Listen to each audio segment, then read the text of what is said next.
করব যে দুর্বলতা কোথায় তাদের। নবী করিম সাল্লাল্লাহু আলাইহি ওয়াসাল্লাম যেমন নামাজ পড়েছেন তেমন নামাজ পড়তে হবে। পুরুষদেরকেও সম্বোধন করা হয়েছে, মহিলাদেরকে সম্বোধন করা হয়েছে। সুতরাং মহিলা পুরুষের নামাজে সহিহ হাদিসের আলোকে কোনো পার্থক্য নেই। একটি সহিহ হাদিস দ্বারা কোনো পার্থক্য এমন নেই যে প্রচলিত পার্থক্যগুলি রয়েছে, সেই পার্থক্য নেই।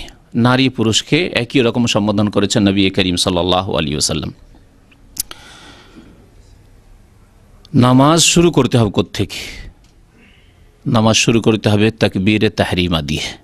তাকবীরে তাহরিমাও বলে, কি তাকবীরাতুল ইহরাম বলে। আমাদের দেশে তাকবীরে তাহরিমা বলে প্রসিদ্ধ, আরবরা তাকবীরাতুল ইহরাম বলে থাকে। নবী করিম সাল্লাল্লাহু আলাইহি ওয়াসাল্লাম ইরশাদ করেছেন, মিফতাহুস সলাতে তহুর, মিফতাহুস সলাতে আত-তাহুর ওয়া তাহরিমুহাত তাকবীর। সলাতের চাবি হচ্ছে আত-তাহুর, পবিত্রতা অর্জন করা। গোসল ফরজ থাকলে গোসল করা, আর বেউজু থাকলে অজু করা। তাহারাত দুটো কি শামিল। এ হচ্ছে চাবি। যদি আপনার অজু না থাকে নামাজ হবে না। ও তাহরিমুহাত তাকবীর, নামাজের তাহরিমা হচ্ছে নামাজের আরম্ভ, শুরু হচ্ছে যাতে দুনিয়ার কাজ এবং কথা হারাম হয়ে যায়। এই জন্য এই তাকবীরকে তাকবীরে তাহরিমা বলা হয়। এমন তাকবীর যা হারামকারী, দুনিয়ার কথা কাজকে হারাম করে দিয়েছে। তো নামাজ শুরু হবে তাকবীরে তাহরিমা দিয়ে, আল্লাহু আকবার, এই দিয়ে নামাজ শুরু হবে। এই হাদিস স্পষ্ট করে। ওয়া তাহলিল ওয়া তাসলিম, আর নামাজ শেষ হবে সালামের সাথে। নামাজের শুরু বলে দিয়েছেন নবী করিম সাল্লাল্লাহু আলাইহি ওয়াসাল্লাম, এবং শেষ বলে দিয়েছেন এই হাদিসে, মিফতাহুস সলাতে আত-তাহুর ওয়া তাহরিমুহাত তাকবীর ওয়া তাহলিল ওয়া তাসলিম। তাহলে তাকবীরে তাহরিমা দিয়ে নামাজ শুরু করে, তার আগে কোনো কাজ নেই। কিন্তু যেই ভুল ঢুকে আছে এক শ্রেণীর মযহাবধারী ভাইদের নামাজে, তা হচ্ছে তাকবীরের আগে কয়েকটি কাজ। একটি কাজ হচ্ছে উচ্চারণ করে নিয়ত পড়া, নিয়ত করা নয়। নিয়ত প্রত্যেক আমলের করতে হবে, কিন্তু নিয়তের স্থান হচ্ছে অন্তর্হৃদয়। ইন্নামাল আমালু বিন্নিয়াত, মানুষের কর্ম নির্ভর করে নিয়তের ওপর। আপনি মসজিদে আসছেন, উজু করে নিয়ত করে আসছেন নামাজ পড়ব, কোন ওয়াক্ত পড়বেন তাও মনে মনে আছে, তাই এসেছেন। যেমন আজকে বক্তব্য শোনার জন্য এই নিয়তে এসেছেন, সেই রকম মসজিদে গিয়েছেন। আবার যখন একামত হয়ে গেল, কাদ কামাতিস সালাহ বলা হলো, তখন ভালো করে অন্তরে গেঁথে যাচ্ছে যে আমি এখন ফরজে দাঁড়াতে যাচ্ছি। এর নামই হচ্ছে নিয়ত। নিয়ত করা শরীয়তে রয়েছে, এবং নিয়ত প্রত্যেক আমলের করা আবশ্যক, ফরজ। আর নিয়ত পড়া শরীয়তের বাইরের কাজ, বিদাত, অতিরিক্ত কাজ। নিয়ত পড়া যে কোনো ইবাদত বন্দেগীর জন্য হচ্ছে একটি বিদাত কাজ, যা নবী করিম সাল্লাল্লাহু আলাইহি ওয়াসাল্লামের জামানায় ছিল না, সাহাবাই কেরামের জামানায় ছিল না, তাবেইন এজামদের জামানায় ছিল না, তাবেইনের জামানায় ছিল না। এমনকি আরও বলছি, কেউ ইমাম আবু হানিফা, শাফেঈ, মালিক, আহমদ, চার ইমামের কোনো ইমাম রাহমাতুল্লাহ আলাইহিম আজমাইন কারো তরফ থেকে প্রমাণ করতে পারবে না, কোনো মযহাবের কিতাবে প্রমাণ করতে পারবে না যে আবু হানিফার মযহাবে ছিল, শাফির মযহাবে ছিল, হাম্বলি, মালিকি মযহাবে ছিল, কোনো মযহাবে ছিল না। তাহলে পরবর্তীকালে মযহাবের দোহাই পেড়ে যারা বিদাত করে, তাদের কিতাবে আছে। আবু হানিফা রহমতুল্লাহ আলাইহির কিতাবে তার মতে নেই, তার নামে দোহাই পেড়ে যারা হানাফির নাম কিন্তু কাজে হানাফি নয়, তাদের কিতাবে আছে। নিয়ত পড়া শরীয়তে নেই, কোরআনে তো নেই, হাদিসেও নেই, ফিকহের কিতাব, বিশুদ্ধ কিতাবেও নেই। একটি ভুল। দুই নম্বর ভুল হচ্ছে মুক্তাদিরা বলে ইক্তাদাইতু বিহাযাল ইমাম, বলে না? বাঙালিরা আবার বেশি পটু, এরা আরবিতে বলে। পাকিস্তানি, উর্দু ভাষী অন্যরা ও তো আরবি মুখস্থ করে না। শুরু করতা হুঁ মে, কি বলে ওরা, এইভাবে উর্দুতে বলে, তারা নিজের ভাষায় বলে। নিয়াত করতা হুঁ ওয়াস্তে আল্লাহকে, 4 রাকাত নামাজ এশা কি কেবলা রুখ হোকার, এইসব করে তারা। ওদের বিদাতিরা উর্দু ভাষায় বিদাত করে, আর আমাদের বিদাতিরা আরবি ভাষায় বিদাত করে।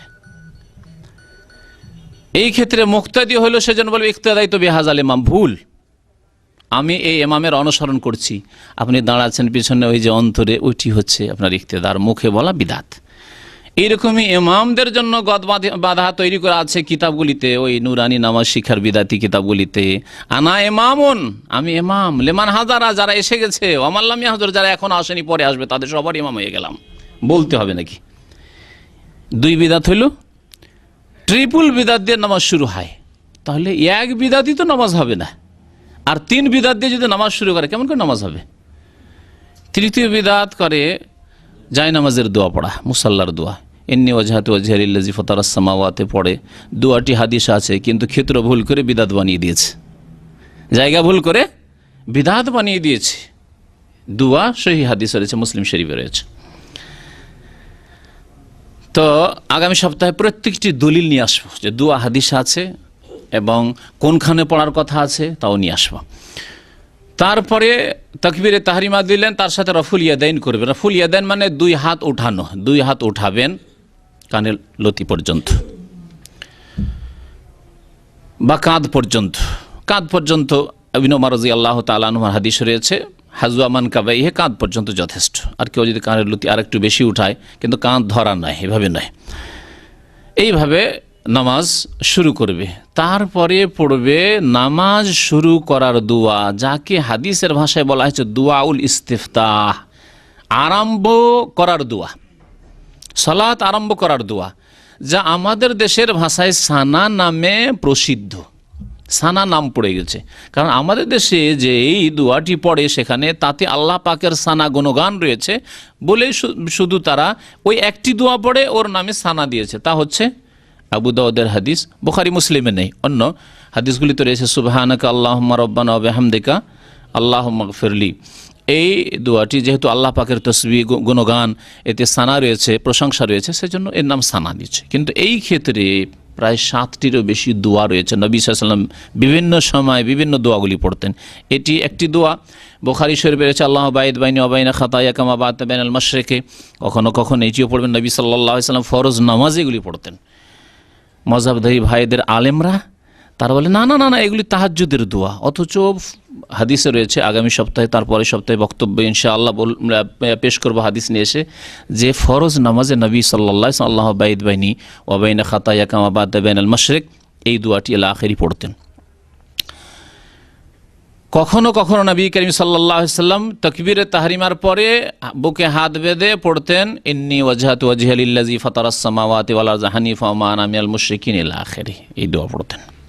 তাহলে ইন্নী ওয়াজহাতু পড়বেন, কিন্তু তাকবীরের পরে। সহিহ মুসলিমে স্পষ্ট রয়েছে, তিরমিজিতে স্পষ্ট রয়েছে যে বাদা তাকবীর, তাকবীরের পরে তাকবীর দিতেন, কাব্বারা সুম্মা কালা, তাকবীর পাঠ করতেন, তারপরে বলতেন ইন্নী ওয়াজহাতু ওয়াজহিয়া লিল্লাযী ফাতারাস সামাওয়াত। তাহলে আগে যদি করে দেন তাহলে সুন্নতের খেলাফ হবে না, নবী সাল্লাল্লাহু আলাইহি ওয়াসাল্লামের তরিকার বিরোধিতা হবে না, বিদাত হবে না। তার 3 বিদাত আগে হয়ে যাচ্ছে তাকবীরে তাহরিমার আগে। এই জন্য নামাজ এভাবে পড়তে হবে, হাত বাঁধতে হবে।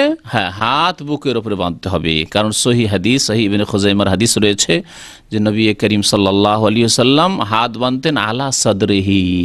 সাদর মানে হচ্ছে বক্ষ, চেস্ট, সিনার উপর হাত বাঁধতেন, বুকের উপর হাত বাঁধতেন। আর নাভির নিচের হাত বাঁধা সমস্ত মুহাদ্দিসিনদের নিকট, এমনকি অনেক হানাফি বড় ইমামদের নিকট, তারা বলেছেন যে এই হাদিস যায়ীফ, নাভির নিচে হাত বাঁধা। সুতরাং হাত বাঁধতে হবে বুকের ওপর, এইটি হচ্ছে সুন্নত।